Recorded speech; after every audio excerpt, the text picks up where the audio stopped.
ಮರನ ಅವ್ರು ಎಲ್ಲಿ ತಗೊಂಡೋಗಿದ್ದಾರೆ? ಅದು ಅವ್ರಿಗೆ ಡಿಪ್ಪಾಗಿ ಎಲ್ಲಿ ನಿಮ್ಮೇಲೆ ಆರೋಪಣೆ ಮಾಡಿ ನಿಮ್ಮೇಲೆ ಹೊಡಿತಾ ಇದ್ದಾರೆ.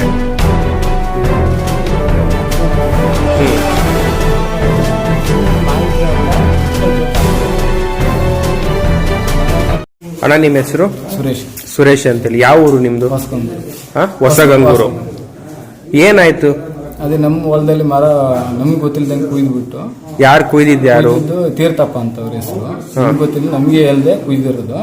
ಕುಯ್ದುಬಿಟ್ಟು ಈಗ ಲಾಸ್ಟ್ಗೆ ಅವರು ನೋಟಿಸ್ ಅಂತ ಹೇಳಿ. ಯಾವ ಮರ ಕುಯ್ದಿರೋದು? ಸಾಗೋನಿ ಮರ ಕುಯ್ದು. ನಮ್ಗೆ ಗೊತ್ತು, ನಾವು ಹೊಲಕ್ಕೆ ಹೋಗಲ್ಲ, ನಮ್ದು 3 ಕಿಲೋಮೀಟರ್ ದೂರ ಇರೋದು. ಮಳೆಗಾಲದಲ್ಲಿ ಮಾತ್ರ ಏನೋ ಇದು ಮಾಡ್ತೀವಲ್ಲ, ಅವಾಗ ಮಾತ್ರ ನೋಡ್ತೀವಿ. ಅದ್ ಬಿಟ್ರೆ ಮೇನು ಮಿಕ್ಕಿ ಟೈಮಿಗೆ ಹೋಗಲ್ಲ ನಾವು. ಆ ಟೈಮಿಗೆ ಗೊತ್ತಿಲ್ದಂಗೆ ಕುಯ್ದು ತಗೊಂಡೋಗಿರೋದು. ಯಾರು ಕುಯ್ದು ತಗೊಂಡೋಗಿರೋದು? ತೀರ್ಥಪ್ಪ ಹೆಸರಲ್ಲಿ ಯಾರು ಕುಯ್ಸಿದ್ರು ಗೊತ್ತಿಲ್ಲ. ಅವರು ಹೇಳಿದ್ರೆ MLA ಅಂತಾರೆ, MLA ಹೆಸರು ಹೇಳ್ತಾರೆ, ಫಾರೆಸ್ಟ್ ಅಂತಾರೆ, ರೇಂಜರ್ ಅಂತಾರೆ. ಅವ್ರ ಹೆಸರಲ್ಲಿ ಅವರೇ ಕುಯ್ಸ್ಬಿಟ್ಟು ಲಾಸ್ಟ್ ನಮ್ಮ ಮೇಲೆ ಎತ್ತಾಕ್ತಿದ್ದಾರೆ. ಏನಂತ ಎತ್ತಾಕ್ತಿದ್ದಾರೆ? ನೀವೇ ಕುಯ್ಸಿದ್ದು ಅಂತೇಳಿ ಹೊಡೆದು, ನಾವು ಸೈನ್ ಹಾಕಲ್ಲ ಅಂತ ಹೇಳಿದಕ್ಕೆ ಹೊಡೆದು ಈ ತರ ಇದು ಮಾಡಿ ಗಾಯ ಮಾಡಿ. ಅಲ್ಲ ಸೈನ್ ಎಂತಕ್ಕೆ ಹಾಕ್ಬೇಕಂತ?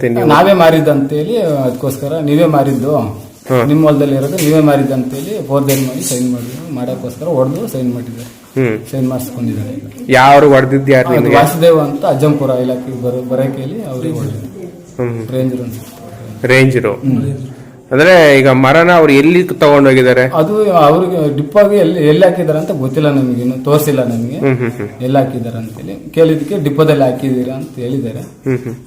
ನಮ್ಗೆ ಅದಕ್ಕೂ ಏನು ಇಂಥ ಡಿಪೋ ಅಂತ ಯಾರು ಇಲ್ಲ, ನಮ್ಗೆ ಗೊತ್ತಿಲ್ಲ. ಅಲ್ಲ ನಿಮ್ಮನ್ನ ಎಲ್ಲಿ ಕರ್ಕೊಂಡು ಹೋದ್ರು? ಅಜ್ಜಂಪುರಗೆ. ನಮ್ಮ ಬರೋಕೆಲ್ಲ ನಾವು ಹೋಗಿದ್ವಿ ಗಾಡಿಗೆ. ನಾವೇ ಹೋಗಿ ಇನ್ನೇನು ನೋಟಿಸ್ ಬಂದಿತ್ತಲ್ಲ ಅಂತೇಳಿ ಇನ್ನೇನು ಸೈನ್ ಏನು ಮಾಹಿತಿ ಅಂದ್ರೆ, ಇಲ್ಲಿ ಬಂದು ನಿಮ್ ಏನಿತ್ತ ಅದನ್ನ ಹೇಳ್ರಿ, ನಿಮ್ ಹೊಲದಲ್ಲಿ ಈ ತರ ಮರ ಹೋಗಿತ್ತಲ್ಲ, ಆ ಮರನ ತೋರಿಸ್ಬಿಡಿ, ಏನೋ ಕಟ್ಕೊಂಡು ಹೋಗಿದ್ದಾರೆ, ನಮ್ಗೆ ಗೊತ್ತಿಲ್ದಂಗೆ ಅದು ಮಾಹಿತಿ ಕೊಡ್ರಿ ಅಂತ ಹೇಳಿದ್ದು.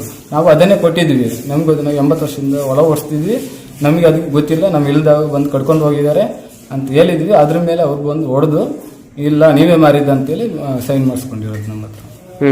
ಅಂದ್ರೆ ನಿಮ್ಮ ಮೇಲೆ ಫಾರೆಸ್ಟ್ ಆಫೀಸರ್ ಹೊಡೆದು, ನೀವೇ ಹೊಡೆದು, ಅವ್ರ ಕೆಲಸ ಯಾರೋ ಹೋಗಿದಂತೆ, ಸುರೇಶ್ ನೀವೇ ಕಾರಣ ಅದಕ್ಕೆ ಅಂತೇಳಿ ನಮ್ಮ ಮೇಲೆ ಇದು ಮಾಡೋದು. ಅವರು ದೌರ್ಜನ್ಯ ಮಾಡಿ ಸೈನ್ ಹಾಕ್ಸ್ಕೊಂಡಿರೋದು. ಇವಾಗ ಏನಂತ ಸೈನ್ ಹಾಕ್ಸ್ಕೊಂಡಿದ್ದಾರೆ? ಈಗ ಅದ್ರಲ್ಲಿ ಏನ್ ಮಾಹಿತಿ ಬರ್ತಿದ್ದಾರೆ ಗೊತ್ತಿಲ್ಲ ಸರ್, ಅದು ನಮ್ಗೆ ತೋರಿಸಿಲ್ಲ. ವೈಟ್ ಪೇಪರ್ ಅಲ್ಲಿ ಸೈನ್ ಮಾಡಿಸ್ಕೊಂಡಿದ್ದಾರೆ. ಬರೀ ಖಾಲಿ ವೈಟ್ ಪೇಪರ್ ಅಲ್ಲಿ ಸೈನ್ ಮಾಡಿಸ್ಕೊಂಡಿದ್ದಾರೆ, ಹೊಡೆದು ಸೈನ್ ಮಾಡಿಸಿದ್ದಾರೆ. ಮುಂಚೆ ಮಾಡಿಸಿದ್ದು ನನ್ನ ಹತ್ರ ಇದೆ, ನಾನು ಫೋಟೋ ಇಟ್ಕೊಂಡಿದ್ದೀನಿ. ನಾವು ಕೊಟ್ಟು ಮಾಹಿತಿ ಐತೆ, ಅದನ್ನ ಫೋಟೋ ಇಟ್ಕೊಂಡಿದ್ದೀನಿ. ಅದನ್ನು ಇಲ್ಲಿ ಐತೆ. ಅವ್ರು ಮತ್ತೆ ಇನ್ನೇನು ಅವರ ಫೋಟೋ ಎಲ್ಲ ನಮ್ಮ ಹತ್ರ ಐತೆ, ಎಲ್ಲ ಫೋಟೋನು ಕಳಿಸ್ತೀವಿ ನಿಮ್ಮ ಹತ್ರ, ನೀವೇ ನೋಡ್ರಿ, ಅದೇನು ನೀವು ಇದು ಮಾಡ್ಕೊಳ್ಳಿ. ಗಾಡಿ ರಿಪೋರ್ಟ್ ಎಲ್ಲ ನಮ್ಮ ಹತ್ರ ಐತೆ, ಎಲ್ಲ ತೋರಿಸ್ತೀವಿ ನಾವು. ಅಂದ್ರೆ ಅದು ತಗೊಂಡೋಗಿರೋದು MLA, ರೇಂಜರು ಮತ್ತೆ ಫಾರೆಸ್ಟ್ ಅಂತಾರೆ. ಅವರು ಮಾಡಿದ್ದಕ್ಕೆ ನಮ್ಮ ಮನೆ ಮಾಡ್ತಿದ್ದಾರೆ. ಅಲ್ಲ, ಅವ್ರು ಬೇರೆಯವ್ರು ತಗೊಂಡೋಗಿರೋದಕ್ಕೆ ನೀವು ತಗೊಂಡೋಗಿದೀವಿ ಅಂತ ಹೇಳಿ ಅದು ನಿಮ್ಮ ಮೇಲೆ ಆರೋಪಣೆ ಮಾಡಿ ನಿಮ್ಮ ಮೇಲೆ ಹೊಡಿತಾ ಇದ್ದಾರೆ. ನಿಮ್ಮ ಹೆಸರು? ಕುಪ್ಪ ಅಂತ. ಕುಪ್ಪ. ಯಾವ ಊರು ನಿಮ್ದು? ಹೊಸಗಂಗೂರು. ಏನಾಯ್ತು ಘಟನೆ? ಅದು ಏನಂದ್ರೆ ಮರ ಕುಯ್ದಿದ್ದಾರೆ, ನಮ್ಗೆ ಗೊತ್ತಾಗಿಲ್ಲ. ಯಾವ ಮರ ಕುಯ್ದಿರೋದು? ಸಾಗೋನಿ ಮರ. ನಿಮ್ ಜಮೀನಲ್ಲಿ ಇತ್ತು? ನಮ್ಮ ಜಮೀನದು 2 ಮರ ಕುಯ್ದಿದ್ದಾರೆ. ನಮ್ಮ ಮನೆಯವ್ರಿಗೆ ಹುಷಾರಿಲ್ಲ, ಮಂಗಳೂರಲ್ಲಿ ಅಡ್ಮಿಟ್ ಮಾಡಿದ್ದೀವಿ. ಅವ್ರು ನೋಡ್ಕೊಳ್ಳೋ ಜನ ಇಲ್ಲ, ನಾನು ಹೋಗಿ ನೋಡ್ಬೇಕಾಯ್ತು. ಆ ಟೈಮೇ ಕುಯ್ದಿದ್ದಾರೆ. ಆಮೇಲೆ ನಮ್ಮನೆ ಬಂದು ಫಾರೆಸ್ಟ್ ಹೇಳಿದ್ರೆ, ಒಂದ್ಸಲ ಬಂದು ಫಾರೆಸ್ಟ್ ಬಂದು GPI ಮಾಡಿದ್ರು ಮರನ. ಫಾರೆಸ್ಟ್ ಆಫೀಸರೇ ಬಂದು GPI ಮಾಡಿದಾರ. ಆಮೇಲೆ ಯಾವಾಗ ಮರ ಕುಯ್ದ್ರೆ ಕೇಳಿದ್ರೆ ನಾವು ಕೂಡ ಅವರು, ನಮ್ಮ ಕಾಡು ಇದು, ನಾವು ಕುಯ್ತೀವಿ, ನಿಮಗೆ ಅಂತ ಹೊಡಿತಾರೆ. ನಾವೇ ಗಮನಕ್ಕೆ ತಗೊಳ್ಳಲ್ಲ, ಕುಯ್ದ್ರೆ ಹೋಗಲಿ ಅಂತ ಸುಮ್ಮನೆ ಹೋಗೋದು. ಈಗ ಏನಂದ್ರೆ ನಾವೇ ಮರನ ತೀರ್ಥಪ್ಪನಿಗೆ ಮಾಡಿದ್ವಿ ಅಂತ ಭಾರಿ ಹಿಂಸೆ ಕೊಡ್ತಾರೆ. ಅಂದ್ರೆ ಕುಯ್ದಿರೋರು ಅವರು ಮರ ಕುಯ್ದಿರೋದಕ್ಕೆ ನೀವು ಮರ ನಾವು ಮಾರಿದೀವಿ, ನೀವು ಮಾರಿದೀರಿ ಅಂತ ನಮಗೆ ಭಾರಿ ತೊಂದರೆ ಕೊಡ್ತಾರೆ. ಆಮೇಲೆ ಯಾರು ತೊಂದರೆ ಕೊಡ್ತಿರೋದು? ಅಲ್ಲಿ ಅಜ್ಜಂಪುರ ರೇಂಜರು. ಅಜ್ಜಂಪುರ ರೇಂಜರು. ಹೌದು. ಅವ್ರ ಹೆಸರು? ವಾಸುದೇವ್ ಅಂತ. ವಾಸುದೇವ್. ಆಮೇಲೆ ಮಾತಾಡೋಕೆ ಬೇಡ, ಈಗ ಹೊಡಿತಾರೆ. ಆಮೇಲೆ ಏನು ಹೇಳ್ತಾರೆ, ನಿಮಗೆಲ್ಲ ನಾನು 10 ವರ್ಷ ಮುಂಚೆ ಇದ್ದೆ, ಜಮೀನನ್ನ ಈಗ ಕಡ್ಕೊಂಡು ನಮ್ಮ ಮರನ ನೀವೇ ಮಾರಿದ್ರೆ ಅಂತ ಒಪ್ಕೊಳ್ಬೇಕು ಅಂತ ಹೇಳ್ತಾರೆ ಅವರು. ಆ ಮರ ನಾವು ಒಪ್ಕೊಂಡ್ರೆಲ್ಲ ಮರ ಕಡ್ದಿಲ್ಲ. ಆ ಮರ ನಾವು ಬೆಳೆಸಿದ್ದೀವಿ. ಇದ್ರೆ ಕೂಡ ಅವರು ನೀವೇ ಮಾರಿದ್ರ, ನೀವೇ ಮಾರಿರೋದು, ನಿಮ್ಮ ಜಮೀನು ಇರೋದು ನೀವೇ ಮಾರಿರ್ಬೇಕು, ನಿಮ್ಮ ಜೈಲು ಹಾಕಲು ಬಿಡಲ್ಲ ಅಂತ ಅವರೇ ಹೇಳ್ತಾರೆ. ಆಮೇಲೆ ರಾಮೇಶ್ವರ ಬಂದು ಜಾಮೀನು ಕೊಟ್ಟು ಕರ್ಕೊಂಡ್ಬಂದರು. ರಾಮೇಶ್ವರ ಬಂದರೆ ನಮ್ಗೆ ಏನು ಮಾಡ್ತಾ ಗೊತ್ತಾಗಿಲ್ಲ.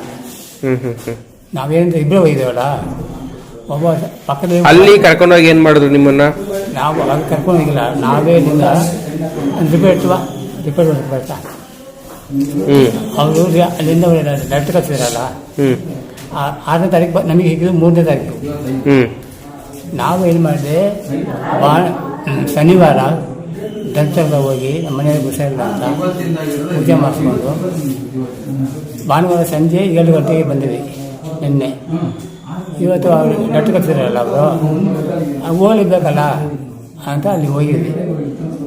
ಅವರು ಏನು ಲೆಟ್ರ್ ಕಂಬರಲ್ಲ, ಅವರು ಹಂಗೆ ಇದಕ್ಕೆ ಸರಿ ಕರೀತಾರಲ್ಲ, ಹೋಗ್ಲೇಬೇಕಲ್ಲ, ತಪ್ಪು ನಮ್ಮ ಮೇಲೆ ಇಲ್ಲಲ್ಲ. ನಾವು ಪತ್ರ ಮಾಡಿದ್ರೆ ಅಧಿಕಾರಿ ವಿಚಾರಣೆ ಕರೆದಾಗ ಹೋಗ್ಬೇಕು ಅನ್ನೋದು ಕರ್ತವ್ಯಕ್ಕೆ ಹೋಗಿದ್ದೀರಾ? ಹೋಗಿದ್ದೀರಿ. ಹೋಗಿದ್ರೆ ಕೂಡ ಅವರು ನಮಗೆ ಏನು ಹೋಗಿದ ತಕ್ಷಣ ಒಂದು ಪತ್ರ ಬರೆದ್ರು, ಲೆಟ್ರ್ ಬರೆದ್ರು. ನಾವು ಹೇಳ್ದಂಗೆ ಬರೆದ್ರು ಅವರು ಫಸ್ಟ್ ಬರೆಯುವಾಗ. ಆಮೇಲೆ ಎಷ್ಟು ಕೊಡುವಾಗ ಏನಾಯ್ತು, ಅದರಲ್ಲಿ ನನ್ನ ಹೆಸರು ಕುಪ್ಪ ಅಂತ, ಕುಪ್ಪಸ್ವಾಮಿ ಪುಣ್ಸ್ವಾಮಿ ಅಂತ ಅದರಲ್ಲಿ ಇತ್ತು. ನಾನು ಹೋಗ್ಬೇಕಂತ ಏನಿಲ್ಲ, ಏನು ನಮ್ಮ ಜಮೀನಿದಾವಲ್ಲ, ನಾಳೆ ನಮಗೆ ತೊಂದರೆ ಆಗ್ತಂತ ಹೋಗಿದೆ. ಹಂಗಾಗಿ ನನಗೆ ಹೋಗಿದ್ರೆ ಸಿಕ್ಕಾಪಟ್ಟೆ ಹೊಡ್ತಾರೆ. ಎರಡು ಕಡೆ ಈ ಸೈಡ್ ಹೊಡೆದಾರೆ, ಈ ಸೈಡ್ ಹೊಡೆದಾರೆ. ಇಷ್ಟಪ್ಪ ಗುಳ್ಳೆ ಬಂದವೆ, ಇಷ್ಟಪ್ಪ ಗುಳ್ಳೆ ಬಂದವೆ. ರಮೇಶ್ವರ ಬಂದಿಲ್ಲ ನಮಗೆ ಇವತ್ತು ಏನು ಮಾತು ಗೊತ್ತಿಲ್ಲ, ನಮಗೆ ಗೊತ್ತಿಲ್ಲ. ಆಮೇಲೆ ಏನು ಹೊಡೆದ್ರು ನಿಮಗೆ? ಲಾಠಿಯಲ್ಲಿ ಹೊಡೆದ್ರು, ಇಷ್ಟಪ್ಪ ಲಾಠಿ ಇತ್ತು. ಆಮೇಲೆ ವಯ್ಯ ಪುಡ್ಕೊಂಡು ಏನೋ ಗೊತ್ತಿಲ್ಲ, ಎಂಥ ಹೊಡಿತಾರೆ. ನಾನು ಲೈಫಲ್ಲಿ ಹೊರ್ತಾಯಿಸ್ಕೊಂಡಿಲ್ಲ ಅವರೆಲ್ಲ ಅಂತ ಹೊಡಿತಾರೆ. ಭಾರಿ ಹಿಂಸೆ ಆಗ್ಬಿಡ್ತಾನೆ. ಅಲ್ಲಿಂದ ನಿಮಗೆ ಜಾಮೀನು ಕೊಟ್ಟು ಕರ್ಕೊಂಡ್ ಬಂದಿದ್ದಾರೆ. ಯಾರು ಜಾಮೀನು ಕೊಟ್ಟಿದ್ದು? ರಮೇಶ ಅಂತನಾ? ಹೊಸಗಂಗೂರು ಬಳ್ಳಾರದವರು. ಅಲ್ಲಿಂದ ಭಟ್ ರಮೇಶ್ ಅಂತ ಅವರೇ ಬಂದು ಕರ್ಕೊಂಡ್ ಬಂದಿದ್ದು. ಅವರು ನಾಳೆ 200 ರೂಪಾಯಿ ಶಾಪಕ ತಗೊಂಡ್ಬಂದು ಬರೆದು ನಾವು ಒಪ್ಕೊಂಡು ಸೈನ್ ಮಾಡ್ಬೇಕಂತ. ಓಕೆ.